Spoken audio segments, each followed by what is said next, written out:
Hello दोस्तों, आप सभी का स्वागत है एनिमे की इस दुनिया में। तो इस एपिसोड की स्टार्टिंग में मीशा एनोस को बताती है कि वो कोई साशा की ट्विन सिस्टर नहीं है, बल्कि उसकी सोल से बनी हुई एक डॉल है। जिसे सुनकर एनोस समझ जाता है कि ये सब किया कराया आइविस का है। दरअसल उसने एक स्पेल की मदद से साशा के सोल के 2 टुकड़े किए थे, जिसके दूसरे हिस्से को आज हम मीशा के नाम से जानते हैं। और यहाँ पर हमें ये भी पता चलता है कि मीशा के बर्थडे वाले दिन यानी आज रात को वो पूरी तरह से गायब होकर साशा में समा जाएगी, जिससे साशा की पावर मीशा की नॉलेज की वजह से कई गुना ज्यादा बढ़ जाएगी, जिससे डीमन रेस और भी ज्यादा स्ट्रॉन्ग हो जाएगी। और आइविस भी यही चाहता था।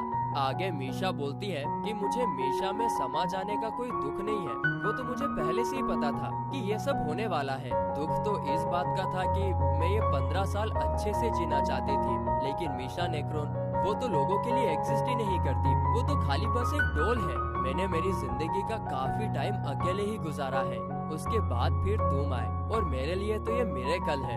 एनोस, अगर तुम मेरे दोस्त नहीं बनते, इतने में तो एनोस उसे खींचकर गले लगा लेता है।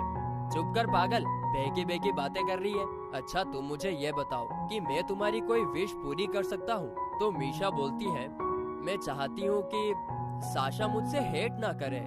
जिसके जवाब में एनोस कहता है, चलो ठीक है, लेकिन उसके लिए तुम्हें एक प्रॉमिस मुझे भी करना होगा कि तुम पूरी तरीके से ये बिलीव करोगी कि कल का सूरज तुम जरूर देखोगी। जिस पर साशा उसे प्रॉमिस करती है। और फिर एनोस बोलता है, तो चलो फिर अब साशा को रोकते हैं। दूसरी तरफ साशा वहाँ से बाहर जा ही रही थी कि तभी गेट बंद हो जाता है, जो कि एनोस ने ही किया था। आगे एनोस बोलता है, हाय साशा, दरअसल मीशा तुमसे दोस्ती करना चाहती है, तो मैंने सोचा कि उसकी मदद कर दूं। जिसके जवाब में साशा एकदम गुस्से में और नफरत में बोलती है, कितनी बेशर्म लड़की हो तुम, तुम्हें याद नहीं कि मैंने तुम्हारे साथ क्या क्या किया? मैं तुमसे नफरत करती हूँ। जिस पर मीशा बोलती है, सच बताओ, क्या तुम सच में मुझसे हेट करती हो? जिसके जवाब में साशा कहती है कि मैं 2 सर्कल क्रिएट करूंगी और अगर एनोस उसके मैजिक को कंट्रोल कर लेगा तो मैं तुम्हें जवाब दे दूंगी, लेकिन अगर एनोस उस मैजिक को कंट्रोल नहीं कर पाया तो तुम्हें मेरी हर बात माननी होगी। एनोस को ये शर्त मंजूर थी और एनोस काफी आसानी से मैजिक को कंट्रोल कर भी लेता है। और अब साशा के जवाब देने का वक्त था। मीशा, जल्द ही तुम गायब होने वाली हो और आखिर में मैं ही बचूंगी। पर उस वक्त जब मैं डिमोनिक आइज पर कंट्रोल नहीं कर पाती थी, उस वक्त तुम ही तो थी जो मेरी आंखों में आंखें डालकर बात करती थी। उसी से मुझे कॉन्फिडेंस आया, जिससे मैं दुनिया को फेस कर सकी, नए नए दोस्त बना पाई। लेकिन तुमने तो पूरी जिंदगी अकेले निकाली है। तुम कहती थी ना कि यही मेरी किस्मत है, पर मुझे ये मंजूर नहीं था। मैंने खूब रिसर्च की कि कोई तो मैजिक होगा जिससे तुमको बचाया जा सके, और मुझे रास्ता मिल गया। मैंने अपनी जिंदगी मजे से जी ली है मीशा, अब तुम्हारी बारी है। मैं अपनी सोल तुम्हारे अंदर ट्रांसफर कर दूंगी, बस तुम्हें मुझको रिजेक्ट करना है और तभी वो मैजिक एक्टिवेट हो पाएगा।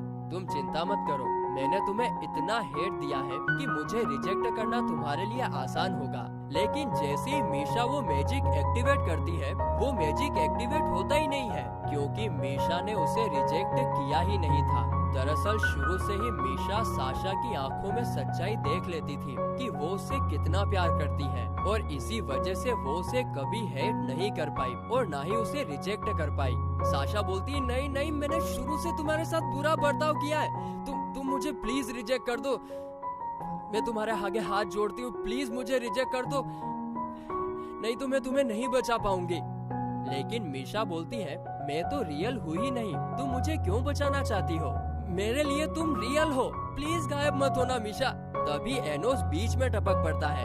अरे अरे अरे अरे अरे, क्या चल रहा है ये देवियों? जब बॉस द डीमन किंग यहाँ पर है तो किसी को कुछ भी करने की जरूरत नहीं है। तुम दोनों को हम बचा लेगा, बस हमको टाइम में पीछे जाकर सब कुछ चेंज करना होगा। जिस पर साशा कहती, सच में?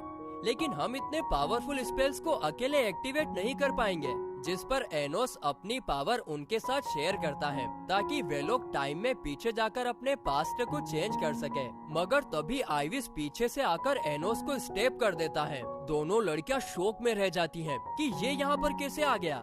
दरअसल आइविस दोनों लड़कियों की मदद से अपने पुराने फेक डीमन किंग को वापस जिंदा करना चाहता था, लेकिन तभी अपना हीरो उसका सर ऊपर करके कहता है, क्या तुम्हें पता नहीं है कि मैं तो पहले से ही वापस आ चुका हूँ। जिसके बाद एनोस आइविस की तलवार से उसे ही स्टेप कर देता है और उससे कहता है कि मेरे पास अभी तुम्हारे से लड़ने के लिए टाइम नहीं है। इसके बाद वो टाइम ट्रेवल स्पेल का यूज करता है, लेकिन बदकिस्मती से वे लोग व्हाइट स्पेस में अटक जाते हैं, जहाँ पर उनका सामना गार्डियन ऑफ द टाइम से होता है, जो कि टाइम को प्रोटेक्ट करने का काम करता है। आगे वो गार्डियन एनोस को टाइम के साथ छेड़छाड़ करने के लिए मना करता है, लेकिन एनोस उसकी एक नहीं सुनता और इसलिए गार्डियन तुरंत आइविस को लेकर आता है। वो उसे अपनी पावर्स देकर एनोस को खत्म करने का ऑर्डर देता है। अब यह देखकर एनोस आइविस पर अपने मैजिक से हमला तो करता है, लेकिन मैजिक का आइविस पर कोई भी असर नहीं होता है, क्योंकि अब वो अपने हिसाब से टाइम को रोक और चला सकता है और इसी कारण से उस पर कोई भी मैजिक का असर नहीं होगा।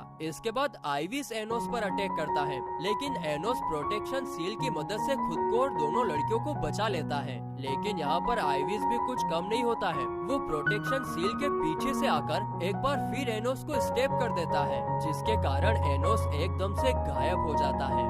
यह देखकर लड़कियों और आइविस को लगता है कि अब एनोस हमेशा हमेशा के लिए खत्म हो चुका है, लेकिन तभी कोई आइविस के कंधे पर हाथ रखता है और वो और कोई नहीं बल्कि अपना हीरो एनोस था, जिसने अपने मरने के बाद भी रिसरेक्शन मैजिक का यूज करके खुद को वापस से रिसरेक्ट किया।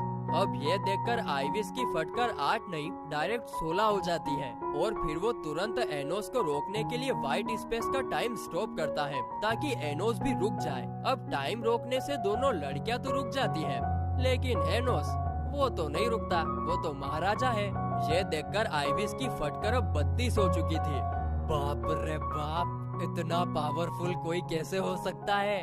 इसीलिए वो एनोस पर अटैक करता है, लेकिन एनोस काफी आसानी से उसके अटैक को रोक रहा था। साथ ही में एनोस यहाँ पर साशा और मीशा के बारे में भी बात करता है कि अगर उन दोनों को मुझ पर भरोसा है कि मैं डीमन किंग हूँ, तो आज तो मैं तुम्हें हरा कर ही रहूंगा। और इस बात को कंफर्म करने के लिए वो साशा और मीशा का टाइम बैरियर ब्रेक करता है और ब्रेक होते ही दोनों लड़कियां जोर से चिल्लाते हुए कहती है, एनोस हमें तुम पर पूरा भरोसा है कि तुम ही डीमन किंग हो जो 2000 साल बाद वापस आ चुके हो। बस इतना कहते ही वे दोनों पास्ट में टेलीपोर्ट हो जाते हैं और जब आइविस ने उसकी एक सोल से 2 सोल्स को क्रिएट किया था, तब वे दोनों सेपरेटली जाकर उन अलग अलग सोल्स को टच करते हैं, जिसके कारण होता ये है कि वे लोग ट्विंस के रूप में जन्म लेते हैं, यानी कि मीशा अब गायब नहीं होगी। अब ये देखकर आइविस को काफी ज्यादा बुरा लगता है, क्योंकि एनोस ने 2000 साल की प्लानिंग को मिट्टी में मिला दिया था। अब क्योंकि दोनों लड़कियों का तो पास्ट चेंज हो ही चुका था,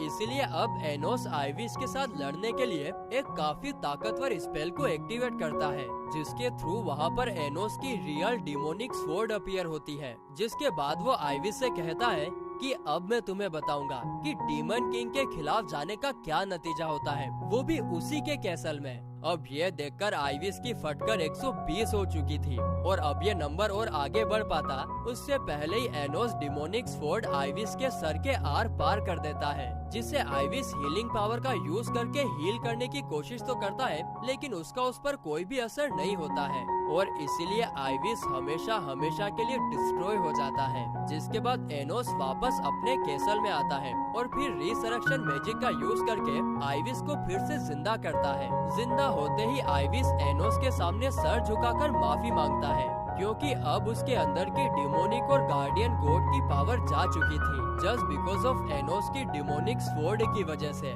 यहाँ पर साथ ही में उसने एनोस को डीमन किंग भी मान लिया था, लेकिन अभी भी उसकी मेमोरी तो वापस नहीं आई थी। यहाँ पर एनोस उसके माइंड को स्कैन करने की कोशिश भी करता है, लेकिन उसे कुछ खास पता नहीं चल पाता। तो फिर इसीलिए एनोस फेक डीमन किंग का पता लगवाने के लिए आइविस को बाकी के 7 डीमन लॉर्ड्स को इन्वेस्टिगेट करने के लिए कहता है।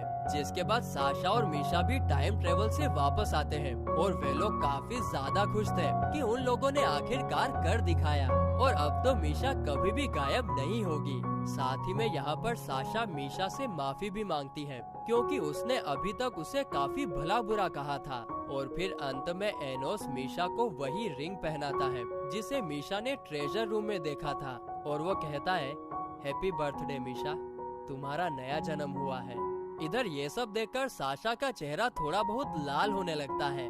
पता नहीं क्यों हो रहा है, मगर हो तो रहा है। इसके बाद एनोस दोनों लड़कियों को अपने घर डिनर के लिए इनवाइट करता है, उसकी मोम के हाथ का खाना खाने के लिए, जिस पर दोनों लड़कियां हाँ में सर हिलाती हैं। और फिर इसी के साथ ये एपिसोड यहीं पर खत्म होता है।